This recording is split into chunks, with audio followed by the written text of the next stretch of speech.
porque bueno, estamos viviendo una época bastante peculiar del año, una época en la que se está hablando mucho allá afuera acerca de lo que es la Navidad.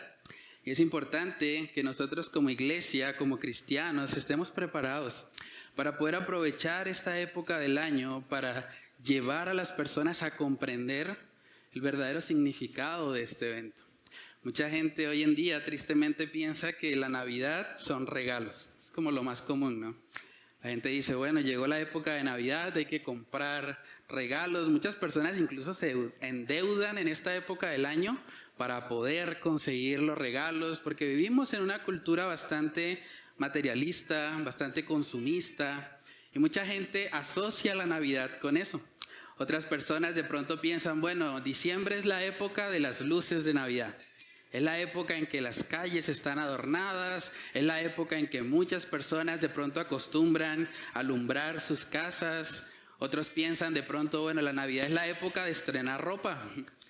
El 24 y el 31 es como los días especiales donde se ponen la pinta nueva, se ponen la ropa para estrenar. Otros de pronto piensan, bueno, es el tiempo de comer. Pasa mucho a veces con los cristianos. Bueno, los cristianos en su mayoría no consumen licor, entonces de pronto van a pensar, bueno, pues yo qué voy a hacer en Navidad, pues comer. Los niños que están acá, ¿a qué niño le gusta el tamal? ¿Hay alguien? ¿No? Miren, por allá les gusta el tamal.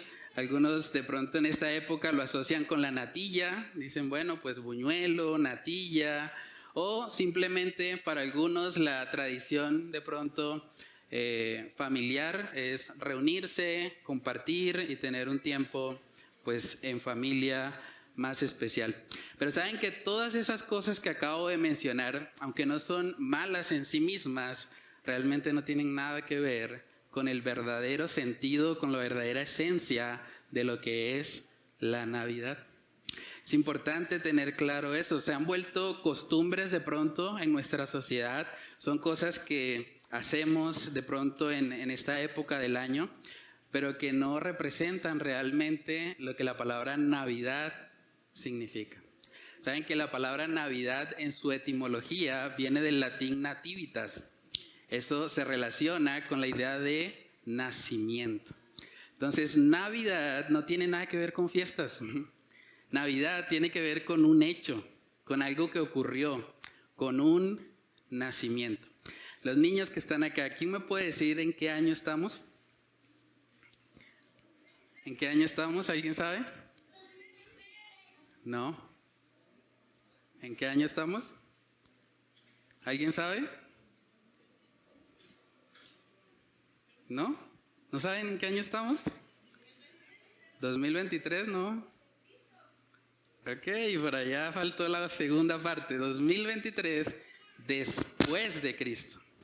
Porque los 2023 años los medimos en referencia al hecho histórico, al acontecimiento de que Jesús nació. Es un aspecto muy importante. Saben que aún los historiadores ateos, los que niegan la palabra de Dios, cuando dan una fecha, tienen que regirse y tomar como referencia el nacimiento de Cristo. Porque fue un hecho tan trascendental que partió la historia humana en dos. Entonces vamos a estar mirando tal vez el pasaje que más describe de forma detallada lo que fue el nacimiento de nuestro Señor Jesucristo, y vamos a hacer algunas reflexiones al respecto. Lucas capítulo 2, vamos a leer ahí los primeros 20 versículos y comenzamos con oración. Lucas capítulo 2, verso 1 dice: aconteció en aquellos días que se promulgó un edicto de parte de Augusto César, que todo el mundo fuese empadronado. Este primer censo se hizo siendo Cirenio gobernador de Siria, e iban todos para ser empadronados, cada uno a su ciudad.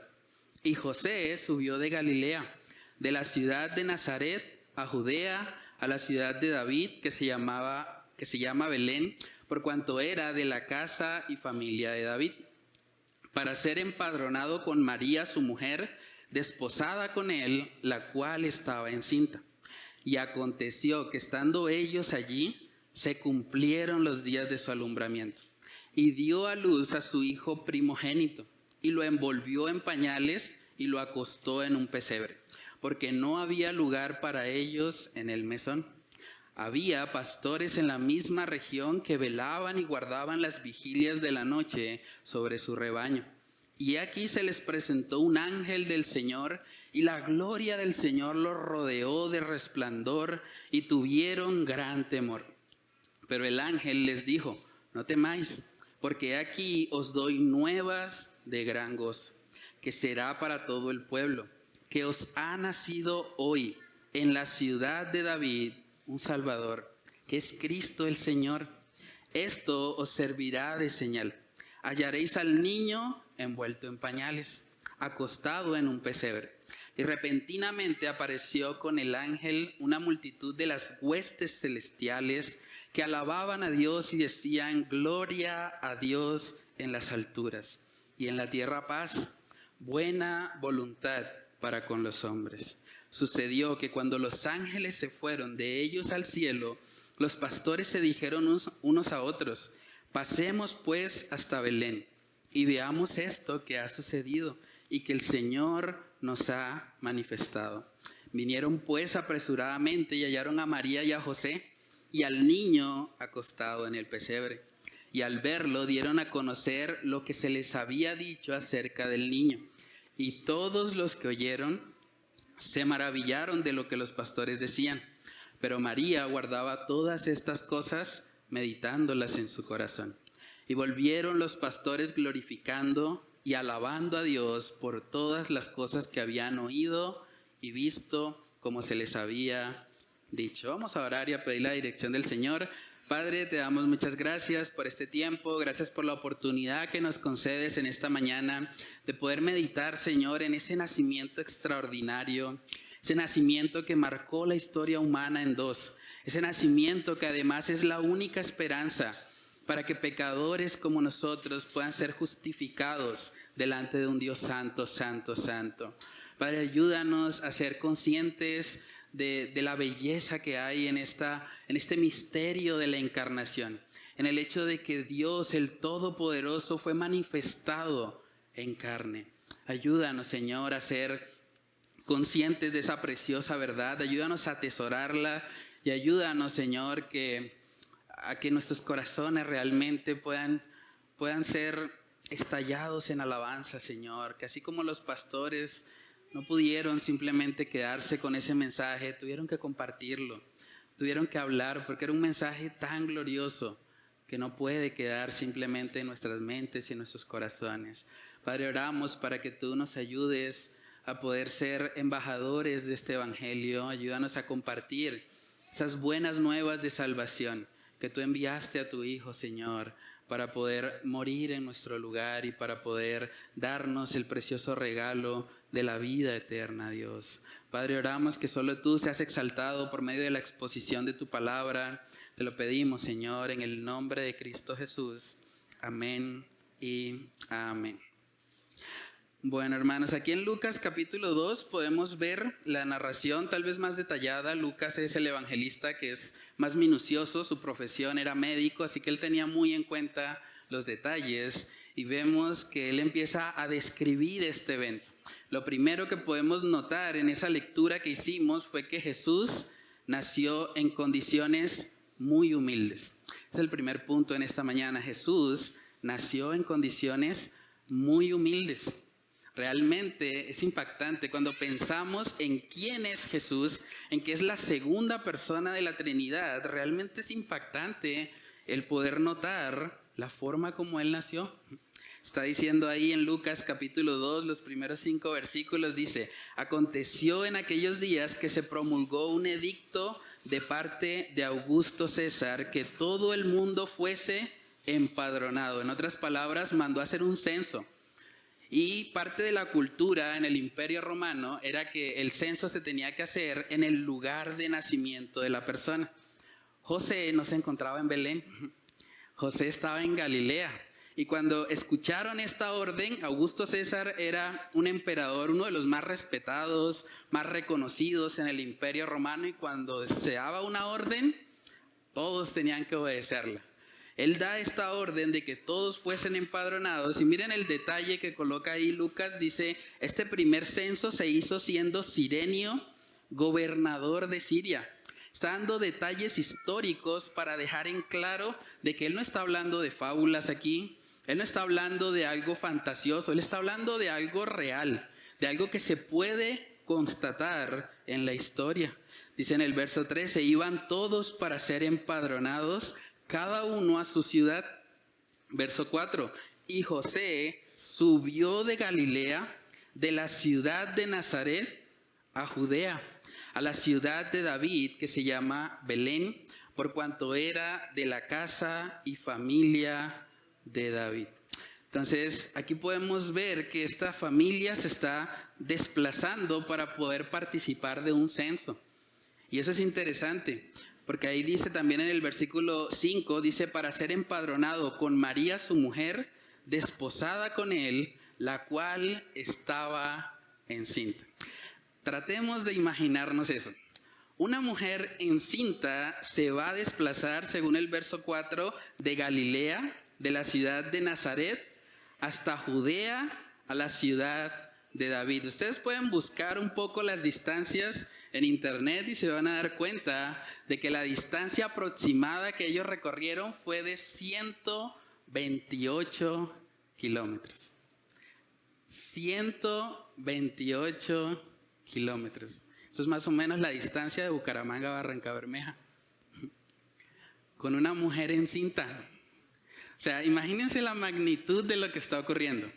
María está embarazada, ellos no tenían carros, no podían decir, bueno, nos vamos, aquí cogemos la autopista derecho y llegamos allá a Belén para el censo. ¿No? Probablemente tuvieron que caminar. Tal vez, en el mejor de los casos, pudieron haber usado algún camello, algún animal que les llevara, pero con una mujer encinta, eso iba a ser complicado. Pero aquí vemos que Dios está permitiendo, de cierta manera, que ocurra todo esto, porque el Señor sabía que era necesario que el Salvador naciera en Belén. Nótese que en el versículo 4, cuando se describe el movimiento que ellos hicieron, dice que subió. Y morfológicamente o geográficamente, las tierras eran así. Para ir de Galilea, de la ciudad de Nazaret, hasta Belén, había que subir. No solamente eran 128 kilómetros planos, eran 128 kilómetros de subida. Imagínense eso. Eso debió haber sido algo bastante fuerte de llevar. Yo me imagino a María preguntándole a José, pero José, ¿cómo se te ocurre? Vamos a caminar todo eso, yo estoy encinta. ¿Qué tal se venga el chino a mitad de camino?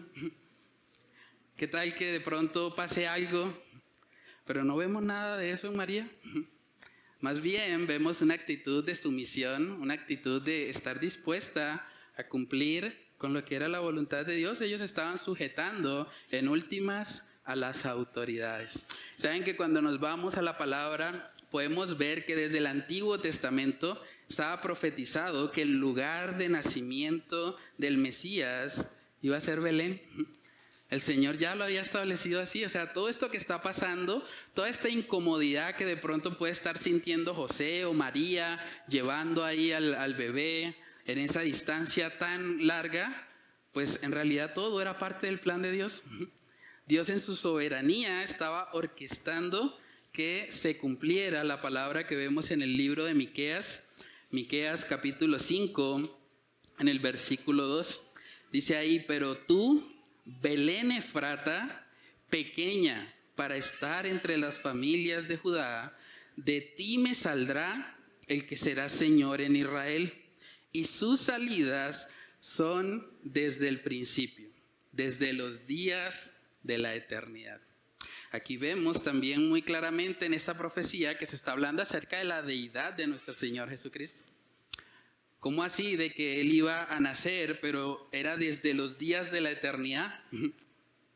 Es una buena pregunta para hacerle a aquellos que dudan de la deidad de nuestro Señor. Porque lo que Miqueas está diciendo es que sus salidas son desde el principio, desde los días de la eternidad. O sea, el personaje que iba a nacer en Belén existía desde el principio. Era eterno. era parte de la Trinidad de Dios. Entonces es un aspecto muy importante. Pero hermanos, esto nos muestra, esta historia, que tenemos un Dios que orquesta todas las cosas para el cumplimiento de su palabra en nuestras vidas. Saben que el Salvador no nació en Grecia, que hubiese sido la cuna de la civilización en esa época, hubiese sido el lugar donde tal vez hubiese sido más respetado, al menos intelectualmente hablando. Tampoco nació en Roma. Roma era la capital del Imperio Romano. Era el lugar de más importancia en la época en la que Jesús nació, pero aún así no nació ahí. Ni siquiera nació en Jerusalén, que era en últimas la capital religiosa de Israel, ¿no? El Señor escogió un lugar que para muchos es insignificante. De hecho, Miqueas mismo está diciendo que Belén Efrata era pequeña para ser contada entre las familias de Judá. Según los comentaristas bíblicos, se estima que Belén tendría alrededor de 1,000 personas, su población total. ¿Saben cuántas personas hay aquí en nuestro barrio, San Alonso? Aproximadamente 6,000.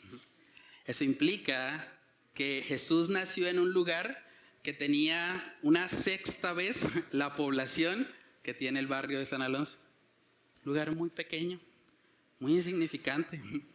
Realmente era tan pequeño que ni siquiera era contado o no querían contarlo como parte de las familias de Judá.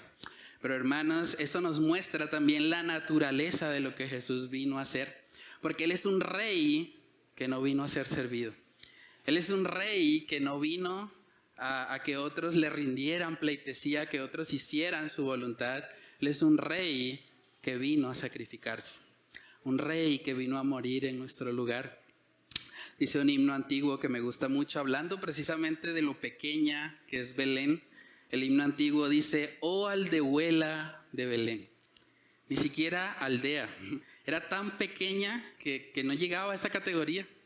Dice el himno antiguo, oh aldehuela de Belén, afortunada tú, pues en tus campos brilla hoy la sempiterna luz.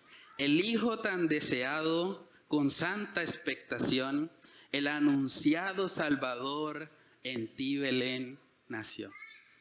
Eso nos habla realmente del lugar en el que el Señor vino a nacer. Ahora, no solamente Jesús nace en un lugar muy humilde, sino que además de eso, en condiciones muy humildes. O sea, Jesús no nació en Belén en estrato 6. Él no nació en la parte más lujosa de Belén, ¿no? De hecho, lo que nos está mostrando el pasaje es que nació en un pesebre. Y el pesebre es un lugar para los animales, no para las personas. Lucas capítulo 2, ahí sigue diciendo en el verso 6, y aconteció que estando ellos allí, se cumplieron los días de su alumbramiento. Y dio a luz a su hijo primogénito, y lo envolvió en pañales, y lo acostó en un pesebre, porque no había lugar para ellos en el mesón. El mesón era un lugar como una especie de hotel donde se recibían a las personas, y en estos momentos mucha gente, por causa del edicto del rey, estaba regresando a Belén. Estaba diciendo, bueno, tenemos que ir a nuestra ciudad natal porque van a censar. Entonces todos probablemente llegaron, obviamente ellos están en desventaja, está caminando una mujer embarazada, era difícil que ella llegara de primero, y el resultado fue que cuando ellos llegaron, ya no había cupo. Les dijeron, bueno, lo que tenemos ahí es el pesebre, el lugar de los animales. Pero saben que eso que está ocurriendo ahí realmente simbolizaba algo más importante, porque en últimas ese niño que estaba naciendo iba a representar al Cordero de Dios, al Cordero que quita el pecado del mundo. En el mismo lugar donde eran colocados los corderos al nacer, en ese mismo lugar terminaron colocando a nuestro Señor Jesucristo después de su nacimiento. Y hay mucho debate, algunos entienden que de pronto no era un pesebre propiamente, sino más bien como una especie de sótano o una parte inferior de pronto de una casa. Pero independientemente a eso, lo que sí es claro es que era un lugar donde se colocaban los animales. De hecho, el mismo evangelista Lucas, más adelante en el capítulo 13, vuelve a utilizar esa palabra pesebre para referirse a un lugar donde habían animales. Lucas capítulo 13, en el versículo 15 dice, y les dijo, mirad y guardaos de toda... Lucas capítulo 13, versículo 15, estaba en el 12. Dice, entonces el Señor le respondió y dijo, hipócrita, cada uno de vosotros no desata en el día de reposo su buey o su asno del pesebre y lo lleva a beber. El uso que está haciendo una vez más Lucas de esa palabra es para referirse a un lugar donde habían asnos, donde habían animales, y a lo largo de toda la Biblia, siempre que se habla de pesebre, está relacionado de una u otra manera con animales. Y es ahí donde decidió nacer el Salvador del mundo. Aquel que hizo todas las cosas por medio de su poder, está tomando no solamente una forma humana, sino que se está haciendo siervo, se está haciendo un esclavo y está viviendo en condiciones bastante precarias. Pero ¿qué podemos aprender nosotros acerca de algo como esto? El Dios Todopoderoso vino, se hizo hombre y fue en condiciones muy precarias su nacimiento. Yo creo que lo primero que podemos aprender es que tenemos un Dios que cumple su palabra. 700 años antes, el campesino Miqueas había dicho, van a ser en Belén. Y humanamente hablando era algo impensado. Yo creo que mucha gente tal vez se hubiese burlado de Miqueas. Miqueas, ¿cómo se te ocurre? Es el Salvador. Va a ser el Señor de Israel. ¿Cómo que en Belén? No, por lo menos en Jerusalén. Pero vemos que el Señor orquestó todo precisamente para que su palabra se cumpliera. Hermanos, ¿saben que el nacimiento de Jesús debe llevarnos a confiar más en la palabra de Dios? Tenemos un Dios que cumple lo que promete, sin excepción. Vamos a hacer una pequeña ilustración. Voy a invitar a los niños, de pronto alguien mayor de 5 años puede venir, Esteban, Elías, Nati, ¿quién más? Bueno, alguien más que quiera participar. Vamos a hacer una pequeña ilustración para que los niños puedan llevarse en el corazón parte del mensaje de hoy. Hay una hojita por ahí, ¿dónde está? Hermana Amalia, ¿me ayuda con la hojita? ¿Ah, ya las tienen? Bueno, ¿alguien más tiene la hojita de los niños? Bueno, hay unas preguntas ahí. ¿Me lo prestas un momento? Vamos a hacer una actividad para que podamos ver la magnitud de lo que significó el nacimiento de Cristo. Cada uno de los niños va a responder 4 preguntas. Primera pregunta, ¿cuándo creen que va a llover otra vez? Cada uno va a decir si cree que va a llover mañana, si cree que va a llover en una semana, en un mes o ya hasta el otro año. Cada uno coloca ahí una fecha. Pregunta número 2, ¿creen que será una lluvia fuerte o tal vez una llovizna? Tal vez algo más suave. Entonces cada uno coloca lo que cree que va a pasar. Pregunta número 3, ¿crees que se irá la luz con la lluvia? Van a responder si sí o si no. Y la 4 es, ¿crees que saldrá el arco iris después de la lluvia? Son 4 preguntas nada más que describen un fenómeno que ellos han estado viendo, ¿cierto? Vamos a ver si después de responder estas preguntas, ellos coinciden en lo que esperan que suceda en el futuro. ¿Ya lo hicieron? Háganlo en el puesto y ahorita en 5 minutos, bueno, los padres pueden ayudarme, los padres pueden escribirle las respuestas ahí a su hijo. Quiero que se puedan llevar en el corazón realmente la importancia de la palabra de Dios en nuestra vida. Porque saben, en esa ilustración que hice solamente coloqué 4 preguntas. Pero en la palabra de Dios hay más de 200 profecías acerca del nacimiento de nuestro Señor Jesucristo. Y cosas tan minuciosas y tan detalladas como que iba a entrar sentado en un pollino de asna. Cosas tan específicas como que iba a nacer en el lugar de Belén. Eso realmente nos muestra y nos habla de que tenemos un Dios que realmente cumple su palabra. ¿Saben que uno de los argumentos más fuertes por los cuales podemos confiar en la palabra de Dios, precisamente por su unidad? En la palabra de Dios vemos que escribieron reyes, sacerdotes, pastores, campesinos, algunos incluso eran de continentes diferentes y todos escribieron acerca de un mismo mensaje. Y es que el Salvador vendría al mundo y que el Salvador era la única esperanza para los pecadores. Entonces yo creo que la primera enseñanza que podemos extraer de este pasaje es que tenemos un Dios que cumple su palabra. Lo segundo también que podemos ver ahí, Dios usa las dificultades para cumplir sus propósitos eternos.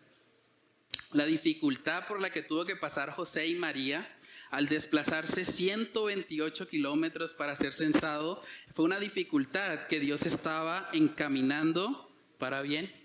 Y lo mismo sucede en la vida de los creyentes. Dios usa situaciones incómodas en nuestra vida para llevarnos a cumplir con su voluntad. Romanos capítulo 8 en el versículo 28 dice ahí: y sabemos que a los que aman a Dios, todas las cosas les ayudan a bien. Esto es, a los que conforme a su propósito son llamados. Eso quiere decir que no importa lo difícil que sea la situación que estamos enfrentando, Dios, si somos sus hijos, Dios la va a encaminar para bien. No deberíamos dudar de la bondad de Dios. Tenemos que sacarnos, hermanos, esa idea de que Dios quiere darnos felicidad, tranquilidad, prosperidad en este mundo. Es una idea que ha hecho mucho daño. El evangelio de la prosperidad no hace más que apuntarle a la carne, hacer que las personas busquen lo que Dios puede dar en vez de buscar a Dios mismo como el dador de todas las cosas. Pero debemos tener claro, Dios utiliza las aflicciones. Dios prometió que vendrían aflicciones. Jesús dijo: en el mundo tendréis aflicción. Y la situación de José y María, yo creo que no fue para nada fácil. Yo recuerdo cuando mi esposa estaba a punto de dar a luz, y haberla puesto a caminar en ese contexto hubiese sido muy difícil, porque realmente están sintiendo contracciones y bueno, podemos ver que el Señor se glorificó, el Señor permitió que ella llegase hasta Belén, pero que naciera el Señor Jesucristo en un lugar bastante humilde. Eso nos muestra también lo que es la naturaleza del reino de Dios. Segunda de Corintios capítulo 8, en el versículo 9. Este es un texto también que muchos han sacado de su contexto, pero que realmente cuando lo estudiamos nos muestra el misterio de la encarnación. Segunda de Corintios 8, versículo 9 dice: porque ya conocéis la gracia de nuestro Señor Jesucristo, que por amor a vosotros se hizo pobre, siendo rico, para que vosotros con su pobreza fueseis enriquecidos. Muchos han tomado un pasaje como este para decir: si ve, Dios quiere hacernos ricos, Dios quiere darnos plata. Pero ¿de qué riqueza está hablando el pasaje? ¿En qué sentido Dios era rico? En que Él es el creador de todas las cosas. Él, siendo el omnipotente, vino al mundo, añadió humanidad a su ser, se hizo frágil, se despojó a sí mismo. En ese sentido, el Señor se hizo pobre. Pero Él se hizo pobre para que nosotros pudiésemos experimentar no riquezas materiales, sino más bien las riquezas celestiales, para que todo aquel que en Él cree pueda dejar a un lado su pobreza, su debilidad humana y recibir el regalo de la salvación, que es verdadera riqueza, que es riqueza espiritual. Esas son las bendiciones que el Señor derrama sobre la vida de sus hijos. Entonces, bueno, los niños que estaban haciendo las preguntas, ¿ya las terminaron? ¿Listo? Bueno, vamos a escuchar algunas respuestas. Vamos a ver qué tanto pudieron coincidir en lo que esperan que va a pasar en el futuro respecto a la lluvia. Entonces, por aquí veo que viene Elías. ¿Los demás terminaron? Bueno, Elías escribió: ¿cuándo crees que será el próximo día que va a llover? Él escribió, no sé. Muy sincero, no sé. Muestra. Vamos a ver, Esteban, la pregunta, ¿cuándo crees que será el próximo día que va a llover? Él escribió, no se sabe. Bueno, tenemos dos respuestas, vamos a ver. ¿Cuándo crees que será el próximo día que va a llover? Bueno, él escribió, no sé, hay dos respuestas que coinciden. Bueno, siguiente pregunta, ¿será una lluvia fuerte o una pequeña llovizna? Escribió, no se sabe. Y por acá escribió que fuerte. ¿De quién es esta? ¿De Alejandro? Y por acá, ¿será una lluvia fuerte o una pequeña llovizna? Bueno, no se sabe. Pregunta número 3. ¿Crees que se irá la luz? Por acá dijeron no. Por acá dijeron no se sabe. Y por acá dijeron tampoco sé. Y bueno, la pregunta 4. ¿Crees que saldrá el arco iris después de la lluvia? Por acá dijeron que sí. Por acá dijeron no se sabe. Y por acá dijeron puede ser. Entonces miren lo interesante del ejercicio. Ellos son 3 niños que están en la misma época, están en el mismo lugar, digámoslo así, están dentro de una congregación y a pesar de eso, sus respuestas fueron diferentes. Cuando hablamos de la Biblia, cuando hablamos de la palabra de Dios, hablamos de más de 40 autores que incluso muchos de ellos ni siquiera se conocieron. Moisés vivió en una época muy diferente a la época de Miqueas, a la época del profeta Isaías, pero a pesar de que nunca se conocieron, hablaron acerca de lo mismo. Hay una completa coherencia en su mensaje. Y la palabra y el nacimiento de Cristo es una evidencia clarísima de que el Señor cumple sus promesas. Imagínense 200 personas respondiendo estas preguntas y que todos coincidan en decir exactamente lo mismo, con las mismas palabras y que todo eso se cumpla. Eso es lo que tenemos en la palabra de Dios. Así de confiable son las escrituras. Entonces, pueden llevarlos. Aquí está Alejo y Esteban. ¿Listo? Los padres pueden reforzar un poco más la ilustración desde casa, pero quiero que pensemos realmente en eso. O sea, si hay más de 200 profecías que se cumplieron en la persona de Jesús, ¿no deberíamos confiar en que todas las promesas que tiene la Escritura acerca de su segunda venida también se van a cumplir? Tal cual, al pie de la letra, sin que falte nada. Eso de verdad debería aumentar nuestra fe y llevarnos a confiar más en el Señor. En el libro de Lucas capítulo 2 podemos ver también algo interesante, y es que las primeras personas a quienes se les reveló el nacimiento de Jesús, más allá de su propia familia, que eran María y José, pues fue a unos pastores. Lucas capítulo 2 versículo 8 dice ahí: había pastores en la misma región que velaban y guardaban las vigilias de la noche sobre su rebaño. Y he aquí se les presentó un ángel del Señor, y la gloria del Señor los rodeó de resplandor y tuvieron gran temor. Pero el ángel les dijo: no temáis, porque he aquí os doy nuevas de gran gozo, que será para todo el pueblo, que os ha nacido hoy en la ciudad de David un Salvador, que es Cristo el Señor. Es interesante porque no se le apareció a un sacerdote, no se le apareció de pronto a los fariseos, a los publicanos, se le apareció a unos pastores. Y saben que en la época los pastores eran profundamente menospreciados en Israel. Aquí estamos hablando de pastores de 4 patas, ¿no? Pastores de ovejas, de animales. Y eran profundamente menospreciados. Porque un pastor, por el mismo bagaje de su oficio, difícilmente podía mantenerse puro ritualmente. Entonces el pueblo de Israel decía: no, esos pastores son unos inmundos. Ellos nunca realmente están purificados para ser dignos delante de Dios. O sea, espiritualmente, digámoslo así, los pastores eran considerados como de segunda categoría. Pero hermanos, aquí vemos una vez más que el Señor tiene el poder de escoger aún a lo vil y menospreciado del mundo para avergonzar a los sabios. no sabemos lo que Dios puede hacer a través de un trabajo común y corriente, como era tal vez el trabajo de un pastor en esa época, y simplemente ellos, haciendo lo que debían hacer, recibieron una revelación de parte de Dios. Primera de Corintios capítulo 1, dice ahí la palabra en el verso 26. Primera de Corintios 1:26 dice: pues mirad, hermanos, vuestra vocación, que no sois muchos sabios según la carne, ni muchos poderosos, ni muchos nobles, sino que lo necio del mundo escogió Dios para avergonzar a los sabios, y lo débil del mundo escogió Dios para avergonzar a lo fuerte. Y lo vil del mundo y lo menospreciado escogió Dios, y lo que no es, para deshacer lo que es, a fin de que nadie se jacte en su presencia.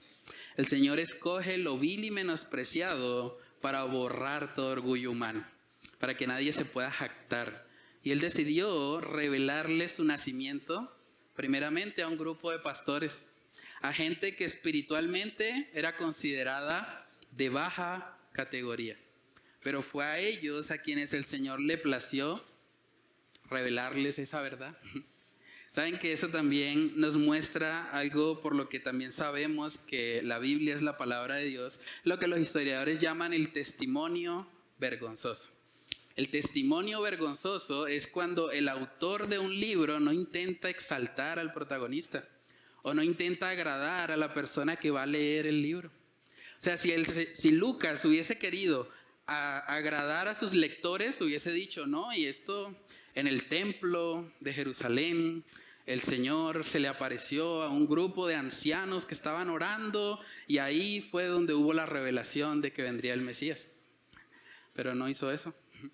Es una descripción cruda y real y utilizó a personas que para los judíos hubiesen sido de baja categoría para mostrar precisamente que el Señor se glorifica en usar aún lo que los seres humanos desprecian, lo que los seres humanos desechan. Si Lucas hubiese inventado esta historia, yo creo que la última persona que hubiese colocado como testigo eran los pastores. Hubiese preferido colocar a cualquier otra persona porque los pastores tenían muy mala reputación en ese contexto. Pero hermanos, lo siguiente que vemos ahí es que estos pastores están en una vigilia. O sea, tratemos de pensar en esto. Ellos están probablemente cansados y están cuidando ahí al rebaño en una vigilia de noche y de repente se les apareció un resplandor.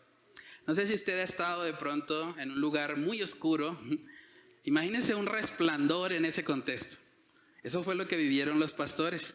Y dice que se le apareció un ángel, verso 10 dice, pero el ángel les dijo, no temáis, porque aquí os doy nuevas de gran gozo, que será para todo el pueblo, que os ha nacido hoy en la ciudad de David un Salvador, que es Cristo el Señor. Esto os servirá de señal. Miren la forma como los pastores iban a poder identificarlo.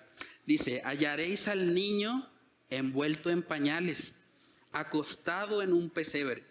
Y repentinamente apareció con el ángel una multitud de las huestes celestiales que alababan a Dios y decían, gloria a Dios en las alturas y en la tierra paz, buena voluntad para con los hombres. O sea, imagínense eso por un momento. Los pastores están viendo una escena extraordinaria. Los ángeles en la Biblia no son personajes como de pronto nos los pintan muchas veces, como una persona básicamente con dos alas atrás. Cuando nosotros miramos la Biblia vemos que un ángel era un ser temible. Un ángel podía tener 6 ojos, podía tener muchas alas. Era un personaje que visualmente hubiese sido muy impactante verlo. Y el ángel se aparece y luego dice que hubo huestes celestiales. O sea, de alguna manera hubo un coro en el cielo cantando y diciendo gloria a Dios en las alturas. O sea, imagínense el impacto que tuvo en el cielo la encarnación de Dios. Y eso es impresionante, hermanos. Cuando nosotros meditamos en eso, imagínense las huestes celestiales que habían conocido a Dios o a la segunda persona de la Trinidad, lo habían conocido como un ser invisible. Él existía desde el principio y ellos no lo habían visto de forma visible, de forma humana. Y en ese momento pudieron contemplarlo, pudieron ver que todas las promesas que el Señor había hecho se cumplieron tal cual como el Señor lo había profetizado. Y la reacción fue simplemente adoración. Gloria a Dios. Solamente Dios podía haber hecho algo tan sublime. ¿Saben que ninguna otra deidad, ninguna otra religión del mundo tiene eso? Los musulmanes no pueden decir que Alá vino al mundo a salvarlos. Los budistas no pueden decir que Buda vino para salvarlos. No pueden decir los hindúes que sus más de 2000 dioses vinieron al mundo para salvarlos. La única religión que muestra a Dios descendiendo, a Dios tomando forma humana para salvar a los pecadores, es el cristianismo bíblico. Es algo distintivo. Es algo que realmente debe llenar nuestros corazones de alabanza. Por eso el segundo punto en esta mañana es que la Navidad debe producir gozo. La Navidad es motivo de gran gozo. Hay personas que de pronto dicen, bueno, yo no celebro la Navidad porque la Biblia no dice en ninguna parte que hay que celebrarla. Pero ¿saben que la Biblia tampoco dice que uses el celular? Y si tú usas el celular, pues ¿dónde dice eso en la Biblia? La Biblia tampoco dice que uses Facebook, WhatsApp, Instagram, redes sociales en general. De hecho, si nosotros miramos los creadores de esas redes sociales, no eran cristianos. Esas redes no las hicieron para la gloria de Dios. En últimas, esas redes tienen un origen pagano, si nos metemos al término exacto. Pero hermanos, ¿saben que independientemente a eso, independientemente a si celebramos o no, yo creo que lo que es trascendental es el evento, es el acontecimiento, es el hecho. Jesús vino al mundo y eso debe llenar nuestros corazones de gozo. Si en el cielo hubo un coro celestial gozándose por este evento, ¿cómo no va a ser motivo de gozo para nosotros recordar y meditar en que Cristo vino al mundo para salvarnos? ¿Saben qué es interesante? Porque hasta Jesús mismo dice la palabra que estuvo en una fiesta que no fue ordenada. O sea, Jesús estuvo en una fiesta que se llamaba la fiesta de la dedicación. Y en esa fiesta, o esa fiesta no era parte como tal del Pentateuco, no era parte del Antiguo Testamento, pero Jesús estuvo ahí. ¿Por qué? Porque no había nada de malo en la fiesta. Obviamente Jesús no cometió pecado dentro de esa fiesta y a pesar de que no estaba instituida en el Antiguo Testamento, el Señor pudo estar ahí. Juan capítulo 10, versículo 22, dice ahí, celebrábase en Jerusalén la fiesta de la dedicación. Ustedes pueden buscar en todo el Antiguo Testamento, nunca van a encontrar una fiesta de dedicación instituida por Dios. Pero aún así ahí estaba el Señor. Dice, era invierno y Jesús andaba en el templo por el pórtico de Salomón. Entonces, no siempre vamos a tener un versículo explícito que nos diga, puedes hacer esto o puedes no hacer esto. Pero lo que sí vamos a tener claramente en la palabra son principios bíblicos. Y un principio bíblico clarísimo para poder gozarnos con la idea de la Navidad es ese coro celestial. Ellos estaban gozosos, ellos estaban cantando realmente al poder ver que el Señor Jesús nació, que el Dios invisible se había hecho visible. Y eso es algo que debería seguir asombrándonos hoy. ¿Saben que la encarnación de Dios es una doctrina fundamental? Usted puede estar en contra a la forma como algunos celebran la Navidad, pero usted no puede estar en contra a la verdadera Navidad, porque la Navidad en sí misma es la encarnación del Hijo de Dios. Primera de Juan capítulo 4 habla acerca de esto. Primera de Juan capítulo 4, versículos del 1 al 3 dice: amados, no creáis a todo espíritu, sino probad los espíritus si son de Dios, porque muchos falsos profetas han salido por el mundo. En esto conoced el Espíritu de Dios. Óigase bien, todo espíritu que confiesa que Jesucristo ha venido en carne es de Dios. Eso es la Navidad, que Dios ha venido en carne. Verso 3, y todo espíritu que no confiesa que Jesucristo ha venido en carne, pues no es de Dios. Y ese es el espíritu del anticristo, el cual vosotros habéis oído que viene y que ahora ya está en el mundo. Entonces, la encarnación de Dios es una doctrina fundamental.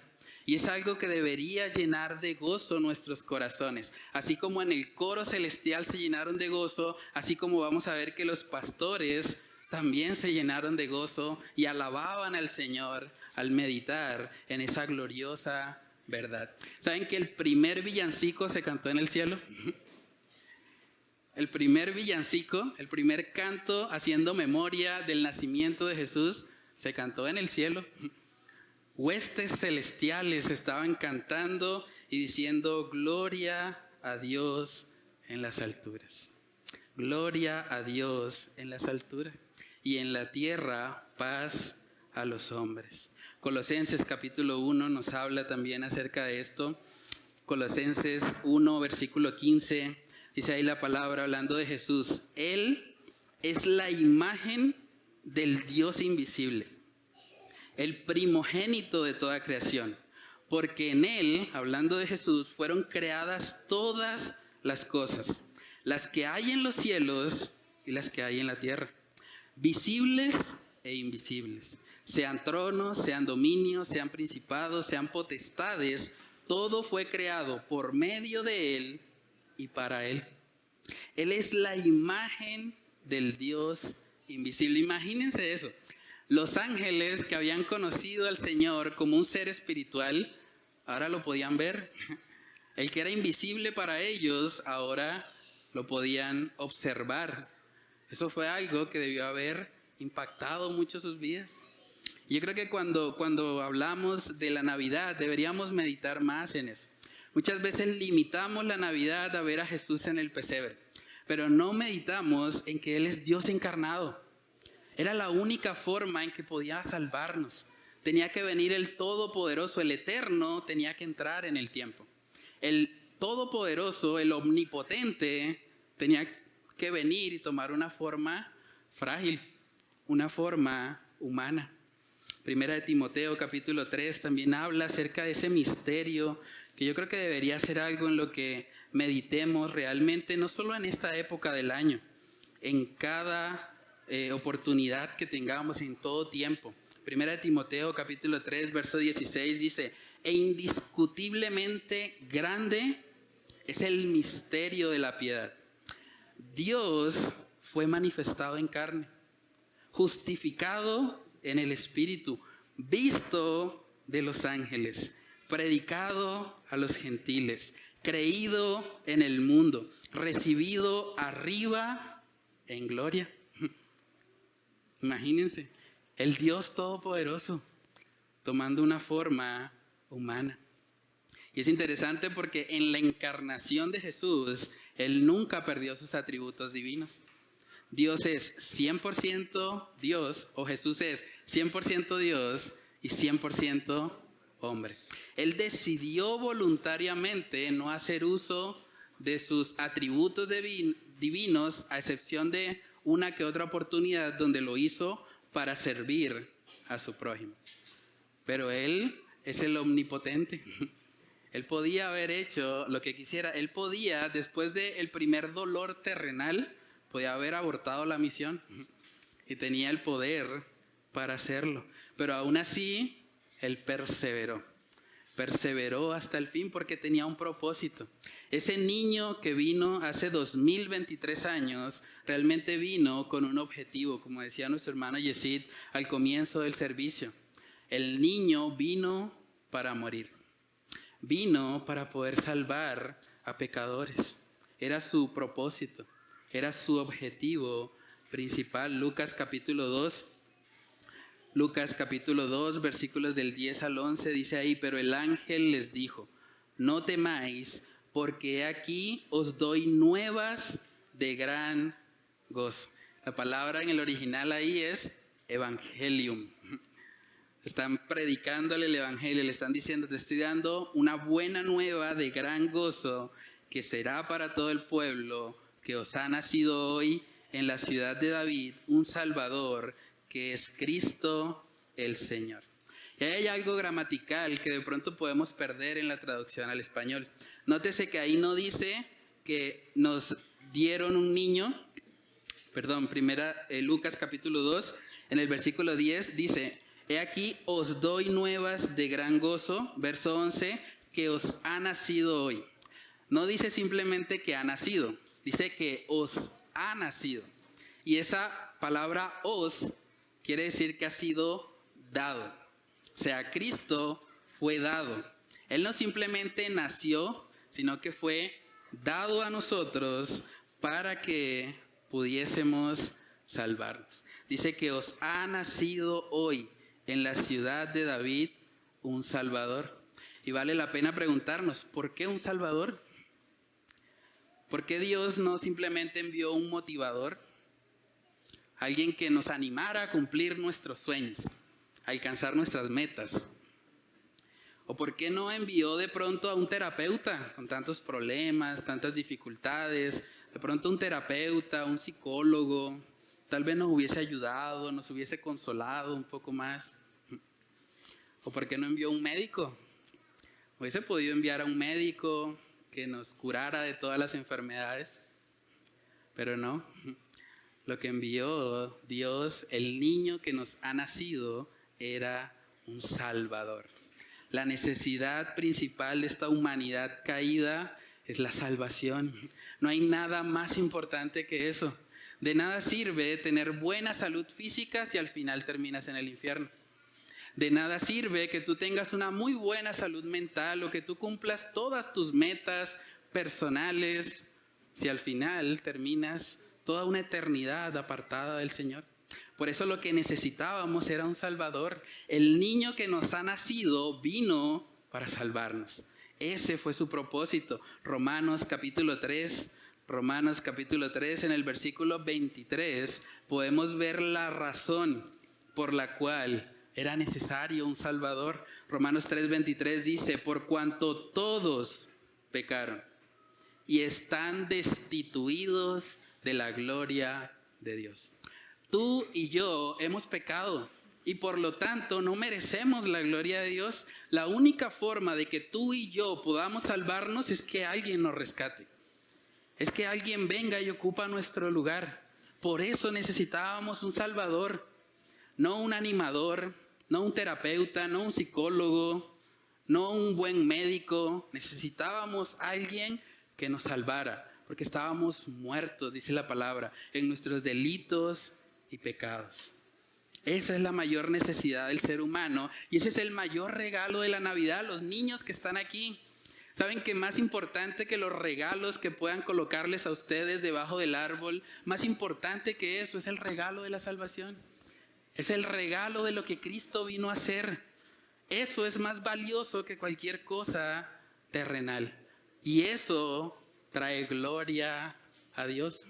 Por eso los ángeles cantaron, las huestes celestiales, lo primero que dijeron al ver la encarnación del Verbo fue: gloria a Dios. Gloria a Dios, porque Él ha provisto lo necesario para salvar a pecadores indignos como nosotros. Romanos capítulo 5, versículo 1 dice: justificados pues por la fe, tenemos paz para con Dios por medio de nuestro Señor Jesucristo. En el villancico celestial se dijeron dos cosas: gloria a Dios en las alturas y en la tierra paz. La gloria de Dios es evidente en el hecho de que Dios mismo se encarnó. Pero la gloria de Dios también es evidente en el hecho de que Él tenía que enviar a alguien a morir en nuestro lugar. Dios no podía permitir que nuestro pecado quedara impune. Él no podía permitir que nosotros simplemente hiciéramos lo que quisiéramos y no tuviésemos consecuencias.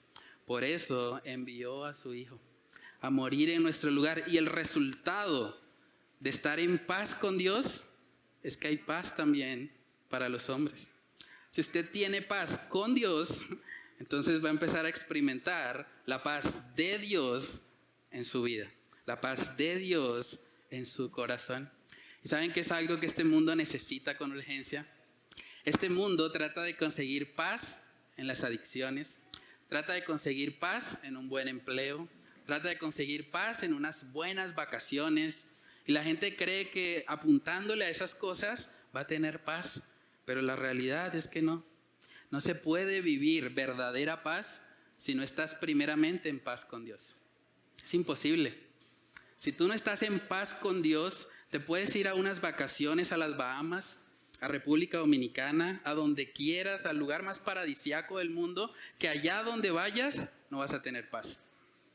Porque la verdadera paz, la paz que sobrepasa todo entendimiento, solamente viene de una correcta relación con Dios. Tú necesitas a Dios para tener verdadera paz. Ningún antidepresivo te va a dar paz. Ninguna práctica de yoga, ninguna meditación, ningún tipo de aislamiento que hagas te va a traer paz. Solo el Señor. Él es el Dios de paz, dice en Romanos capítulo 15. Y me encanta ese pasaje porque nos muestra ambos propósitos de la encarnación del Señor. Romanos capítulo 15 en el versículo 13 dice: y el Dios de esperanza, hablando de quién es Él, os llene de todo gozo y paz en el creer. Tenemos paz al creer, para que abundéis en esperanza por el poder del Espíritu Santo. El mensaje de la encarnación es que Dios ha enviado a su Hijo para salvar a pecadores y llevarse Él toda la gloria. Para que toda jactancia, como dicen Romanos, quede excluida, y para que nosotros, quienes realmente no merecíamos la salvación, pudiésemos acercarnos al Señor solo por gracia. Eso es un mensaje glorioso, hermanos. Y es un mensaje que simplemente no podemos dejar para nosotros mismos. Es un mensaje que no podemos callar.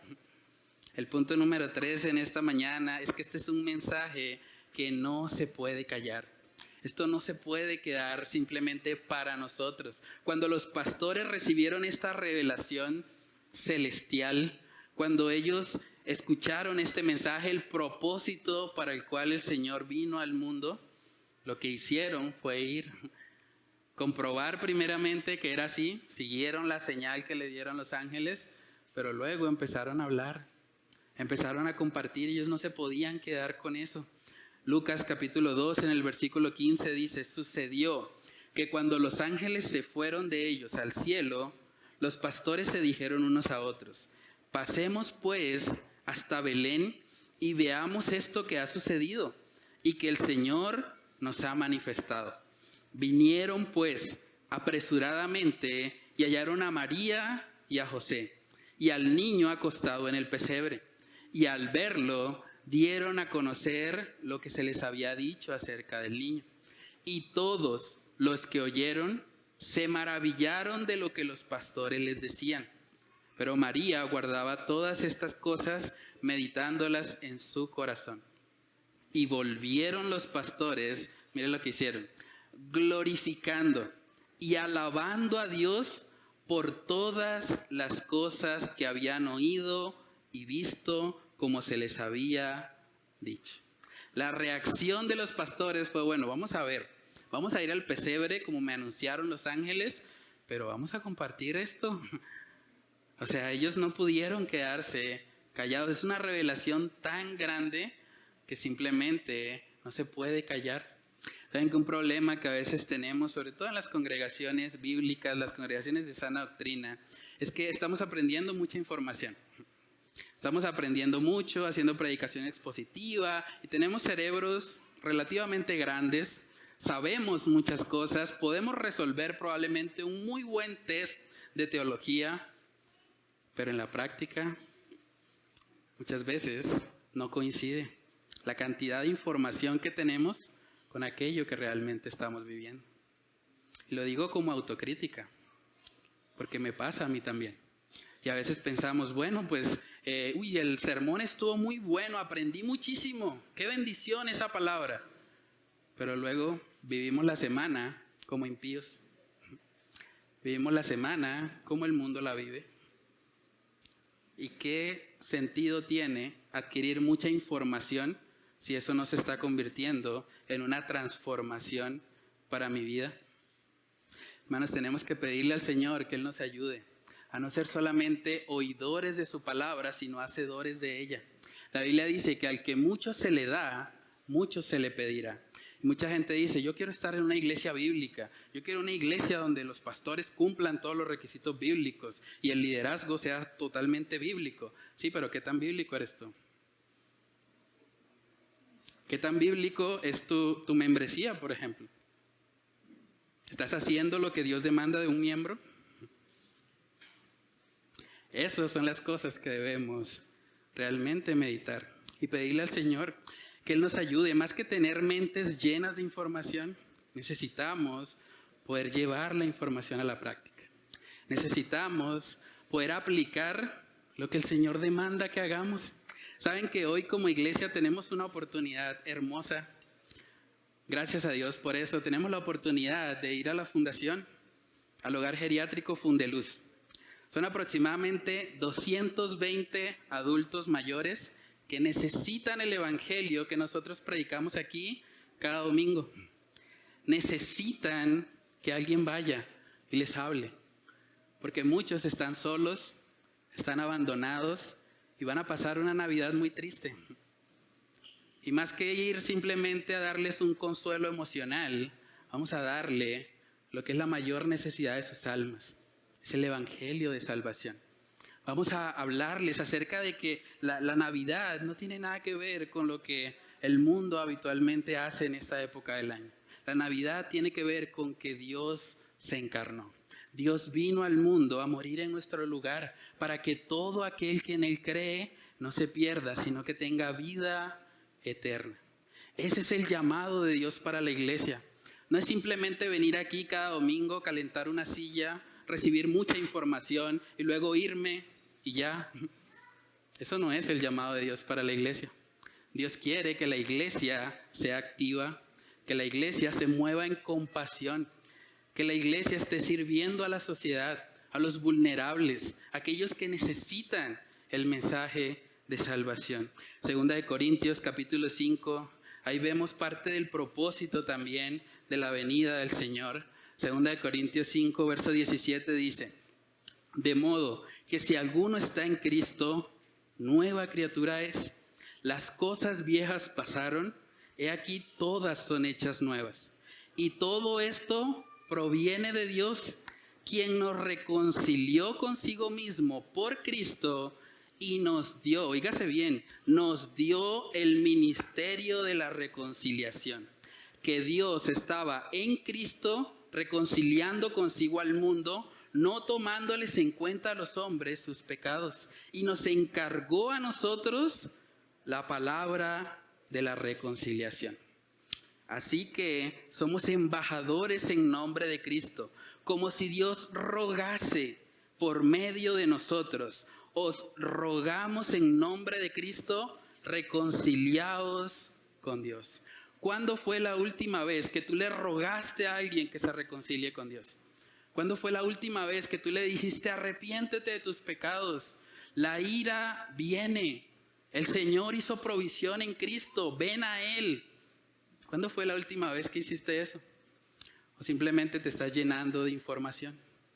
¿Simplemente estás aprendiendo cada vez más cosas que no estás viviendo? Es importante, hermanos, que le pidamos al Señor que Él nos ayude.